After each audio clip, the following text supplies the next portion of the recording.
Hey, Float Magic fans, thanks for joining me here today. I'm doing another solo podcast with just me, coming from my salt cave. I have to give out a big shout out and a lot of gratitude for those of you who tuned into my Collective Consciousness podcast.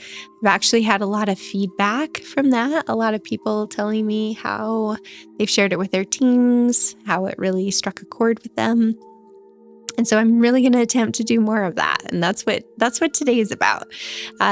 Today, it's my birthday month. I am in my 5th decade of life, which when I stop and think about that, man, I feel old. Like I remember my grandparents being in their 50s, and here I am approaching 50.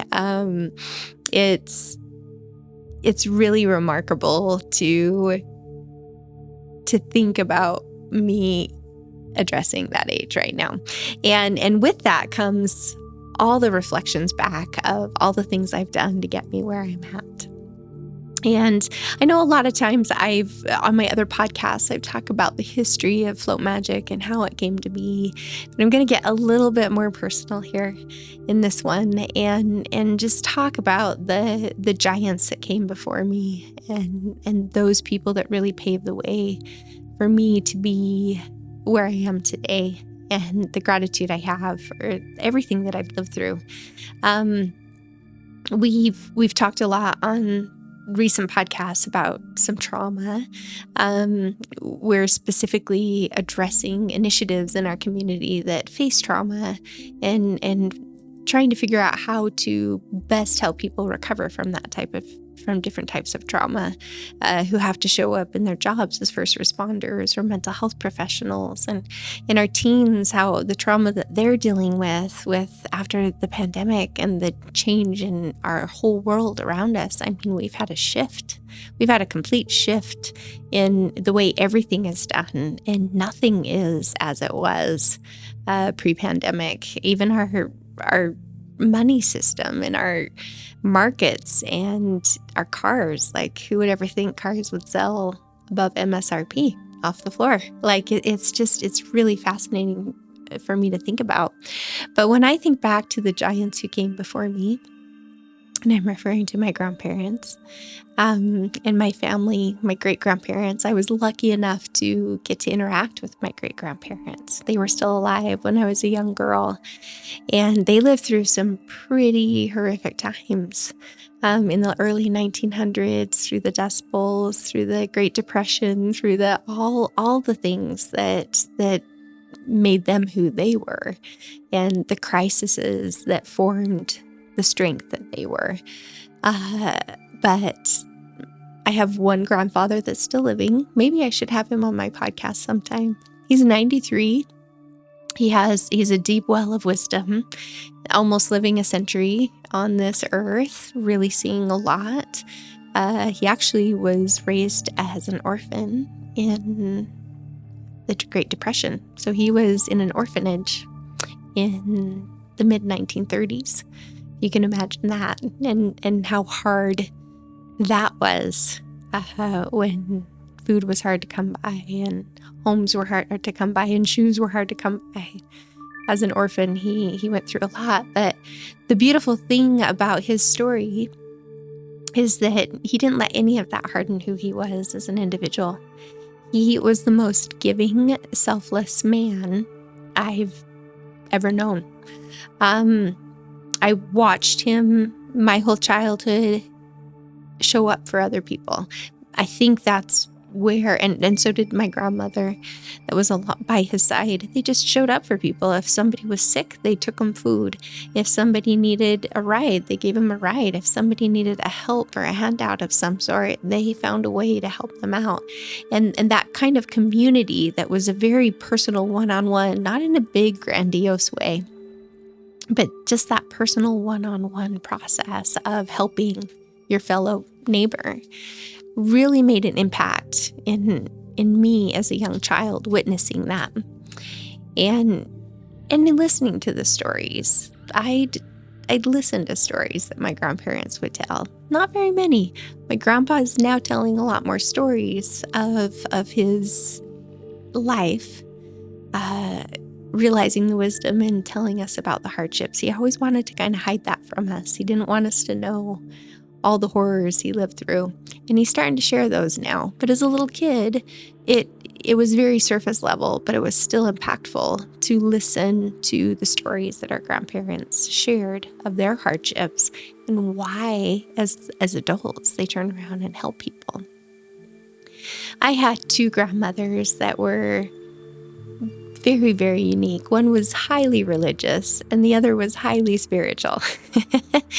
And my religious grandmother would take me to church on Sundays and make sure I was saying my prayers and do, reading out of the Bible and doing all those things that she practiced in her daily life to bring her to where she was at with her beliefs.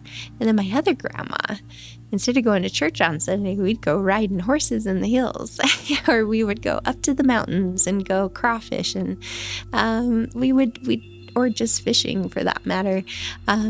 We spent time in nature, and that is how lucky am I, and how lucky are my siblings that we had the influence of both sides of that. I was the only daughter in my family, and so I was very, very close to my grandmothers. And so those trips up to the mountains, those trail rides on the horses, really put me in tune with how the frequencies of nature heal and how absolutely serene that environment is. And it's no wonder that people are migrating here to Idaho, because we have so much of our wilderness to access. And when I feel most myself, it's usually when I'm surrounded by pine trees and probably smell a little bit like a horse, or maybe it's when I'm on the river, and I've been on the river for 5 days, and the only time I've gotten clean is jumping in that cold river because I'm on a rafting trip. That is when I feel most in tune with myself. And that's because I think the frequencies that are all around us are allowing us to vibrate at our truest frequency. And when we pull away from that, that's why salt caves. And that's why listening to frequencies on cell phones, that's why we need those things, is because we don't absorb ourselves in that as much as we used to. We don't allow ourselves that opportunity. Some of us do. Some people are out in nature all the time, and those people are the people I like to be around. They're calm. They know how to survive. They're sure of themselves. But that is not something that our everyday modern life really allows space for, is for us to get out into the wilderness. And so, that I'm so fortunate that my grandmother made that time almost weekly, if not weekly, every other week. I think I was going to church on every other Sunday and up in the hills to grandma's church on the other Sundays. But it was often that we were going up to the hills and spending our time out in nature and gardening, and all those things have such a value to them. But where I'm grateful to my grandmothers is they opened the door to talk about things that were hard to talk about. They would ask me, "How are you?" "Oh, I'm good. No, Shawnee. What's happening? How'd that make you feel? Who's your friends at school?" They really deep dove into questions that maybe my parents didn't have time for because they were working 2 jobs and trying to raise a family in the 80s. And we all know how that was back then. We talked about gas prices today and oil, and all that was, there were some hard times back then too. But it was the grandparents in my life that truly checked in with me and truly made time to say, "Hey, tell me about your day. Tell me what's going on." And I think having just one person, in fact, I've been told this by counselors, having just one person do that for you, even if it's a neighbor, if it's a grandparent, maybe it's an uncle or an aunt or a much older sibling, the benefit of having one person show an interest can make all the difference in a person's life. And that's goes back to this process of being connected. Here we are in this crisis of disconnection, where we don't feel connected to people, even though we have everybody at our fingertips. And what's missing is that genuinity of connection, that genuine no, tell me. I have a feeling you have more to tell me. Go ahead and tell me. Not prying, setting boundaries, but still making sure that they're well known, that they can come to you for anything and talk to you about anything. Some people just don't have that in their life. And I think that there's an opportunity there for us to show up for one another in that space. I watched my grandparents do it my whole life. They knew there was neighbors across the street.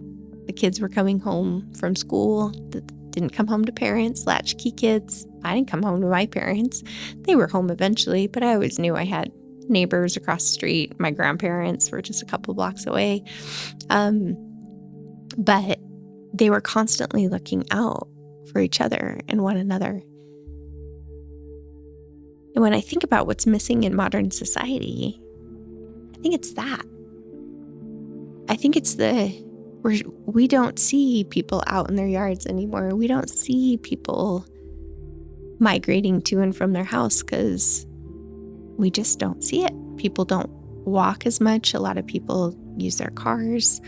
So I think we can identify a lot of places where that connection has been lost between one another, not only through our devices, but we now have remote jobs, and we have remote school, and we have remote meetings, and we have everything can be remote to where we isolate ourselves. And that is not the people we are. As humans, we've always been raised around other humans. We're tribal. And I know I've talked a lot about ceremony in other podcasts and how ceremony has been lost in our current generation. Generations. There's been a few generations where we haven't really done ceremony with one another. And that is really what brings people together in a circle. That's where we understand our commonalities with one another. And I think that under emphasizing that importance of being in each other's presence and tuning into somebody on a deep level, not just that surface level, is really what's contributing to what we're dealing with in society today. When I think back to the way I got to engage with my grandparents, I don't get engaged with that like that very often. Wonderful friends. Every now and then we'll get into a space where you get to have really deep conversations. This was almost a daily thing for me. And I don't have a spouse to get in those deep conversations with. I will bring it up to my children. Sometimes my children get frustrated at having these deep conversations. I have a few that entertain it quite well, which I'm very appreciative of. And I have a brother that, I have brothers, all of them will go deep with me, but one in particular, we can have conversations for hours where we just talk about nonsensical things and what life's mysteries are. And it's a joyful process. And so that's the question I want to pose to all of you right now. What are you doing to find joy and connection in your life? What steps are you taking to be playful? I think that's what my grandparents and the giants that came before me taught me very, very well, was how to enjoy and be playful in life. Everything that was done, all the chores, all the hard stuff had a certain amount of joy to it. When I was a little girl, my grandma would allow me to make bread. I took that loaf of bread. I was probably 5. I'd take that loaf of bread and I'd put it underneath the coffee table and I'd put it behind the couch and I'd imagine that all the places would bake the bread. And it was the nastiest piece of dough that picked up dust bunnies and flies and who knows what else that was laying around underneath all that stuff. And she would still bake it for me and she would still let me eat it. And I knew no different. It was joyful. And so guess what I grew up enjoying to do? Baking bread and baking because it was a game. It was playful. And work can be hard. Work, even for me, I have my dream job. I created my dream job. But if I'm not keeping it playful, and if I'm not reminding myself of the joy in it, it becomes a task that is mundane and every day loses that aspect of joy. And yes, there's a place for seriousness. But when we're trying to force ourselves into the vibration of abundance, it's a playful, joyful process. That's the frequency we want to be at, that joy frequency. It's up here. Not that low frequencies are bad. It's one thing I'm learning too, is that all frequencies are necessary for us to have our human existence. When we're in the low in the weeds and trying to figure things out, that's a very focused, present, grounded frequency. Necessary, absolutely necessary.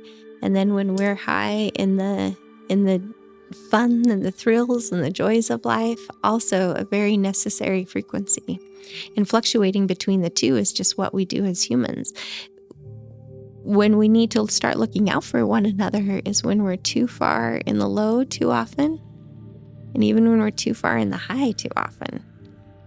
Because what that means is people aren't being grounded. And too low means they're not being pulled up into that joy factor. And so that would be my first challenge to you, is try to find the joy. Another challenge that I want to throw out there is, are you making time for yourself? Are you making time for just you? Only you. Even if it's 20 minutes a day. I would prefer it's an hour. Just you. And it can include anything. Maybe it is an exercise course, but are you doing that just for you? Or are you doing that because there's a societal expectation that you go work out? Working out makes you feel amazing. So if that is what you're doing just for you, that's excellent.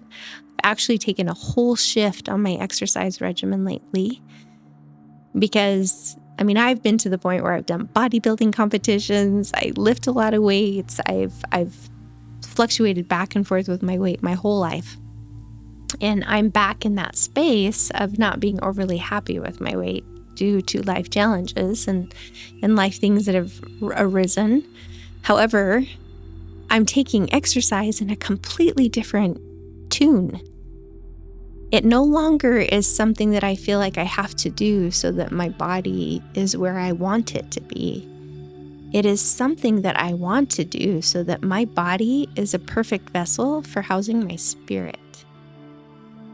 Because when I'm in tip-top shape, when my nutrition's on point, when I am well rested, when I am feeling at my optimum, I am able to perform at a much higher level for everything around me, whether it's my family, my employees, my companions, individuals that I collaborate in businesses with. I am so much more focused and clear, and that's because my vessel is in a clear space.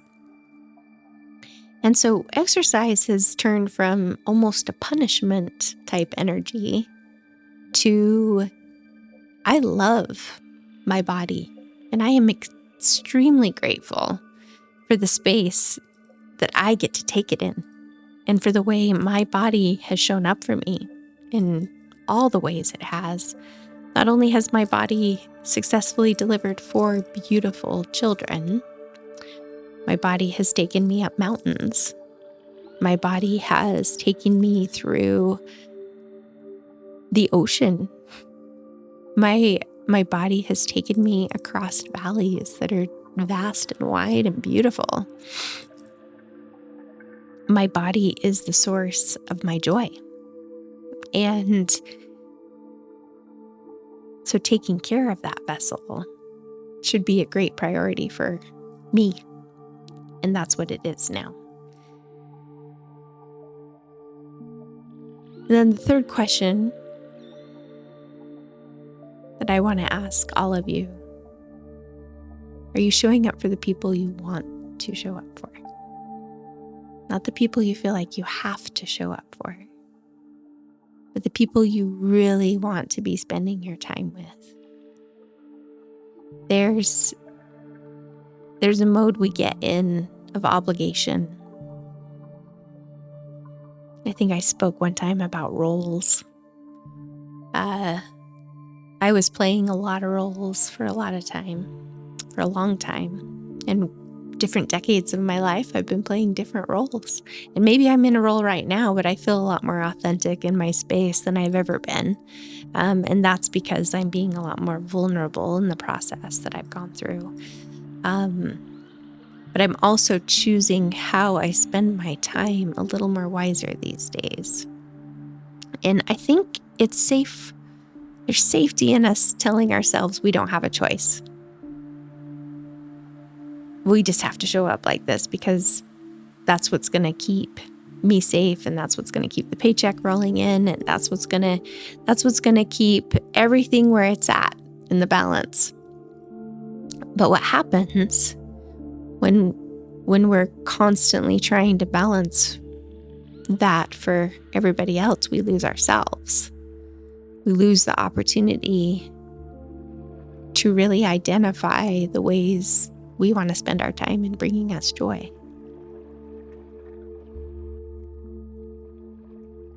And that's been a hard realization for me. Even building my business, it was super joyful. And it has been super joyful. But there's been times when it's been overwhelming, and I've had to call on people so that I could get back to that space of feeling joy in what I do. And that goes back to connection. We are not meant to be alone in our endeavors. I think the whole individualism movement of I have everything, there's a big component of healing that I have everything inside of me that I need to be whole, and that is true. You do have everything that you need right inside of here. But there is something so powerful about connecting with individuals who can see your potential and who can see your worth and who can see your gifts as they are, not as they want them to be, but as they are. There's a lot of joy that comes from surrounding yourself with those people. And that's what I have been so fortunate to do here at Float Magic. I have wonderful employees. It's hard for me to call them employees. I oftentimes call them my coworkers or my crew or I see them as counterparts. I don't see them as somebody I am employed over. They help me deliver the magic of what we are here. And without them, you wouldn't have the experiences that you do here. And I can't do that by myself. I needed that connection. I needed to let go of my own expectations that as a business owner, I need to do X, Y, Z and A through D and all those things, and watched for the skill sets that I could amplify in my employees. And that's a process that I have to come back and keep focusing on. Make sure I'm connecting with my employees, not just how was work? Give me the report. When we have our team meetings, we also go out and we do group activities. And I know there's a lot of companies in town who are doing this, and it's a beautiful process to watch. But if you're a sole employer, you're your own boss, find an opportunity to connect with other people who you work with. Use that as your team bonding. Use that as your bridge building. We go to activities together. We do hard things together. We go throw axes together.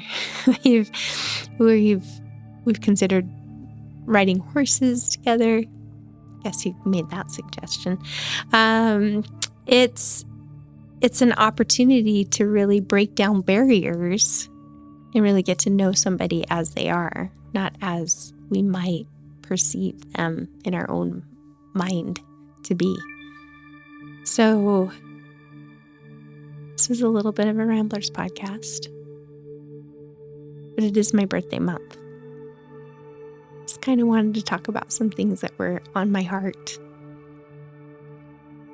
Opportunities, things that I've learned over the 5 decades, little tidbits. I would love to hear from you. I would love to hear what things you would like us to explore on our podcast. We kind of want to talk about hard topics. Kind of want to talk about things that have really shook us, that have paved the way for greatness. Because every time I've been shook to my core, I learn exponentially where my values are, where my passions are, what's important to me, because that's what I have to focus on. And things have been taken away, or things aren't quite as they seem, or maybe I've been disappointed, or I've felt let down, or I've let myself down. That's been the biggest culprit, is when I've let myself down and made choices that didn't keep me in mind. They've all brought me opportunities for growth and expansion. And I have to thank the giants that came before me for that point of view and that connectedness that I had from such a young age. It's really kept me beating strong. So for those of you out there who are struggling with connection, know that it's out there. Know that you have to open yourself up just a little bit to find it. Know that there's people that will embrace you exactly the way you are, and that will love you exactly the way you are. You don't have to adapt. You don't have to change. You don't have to pretend. You don't have to become something you're not. You just have to be well-intentioned, focused on awareness, focus on that healing, the aspects of yourself that are hard to understand, and know that there's people that love you. There's people that'll champion who you are. And I feel like I can share that message because it's been gifted to me. And even though there's been times in my life I felt like I didn't have that, or I've lost the person who, when I lost my grandmothers, it was pretty devastating because they have great support in my family that's still with me, but my grandmothers were my rock. They were a really valuable piece of who I am today. And I'm grateful for the way that they paved that. But if I can give any hope out there at all, it's just show up as you are, and your people will find you. There is a reason you are uniquely you in every way. And that's what we're here to help you do. Let's get back in touch with exactly who you are. Unapologetically. Accepting every aspect, the shadows, the light. It all creates this beautiful scene of contrast. What would a picture be without the shadows? We need them. What would a mountainscape look like if there were no shadows? we would not appreciate the beauty of that the way that we can when the shadows make their sharp appearance. So embrace all of you. Be kind to one another and show up for yourself. Find the joy. Find the joy in everything that you do. And know at Float Magic, you have a safe place. Stay salty, my friends. We'll talk again soon.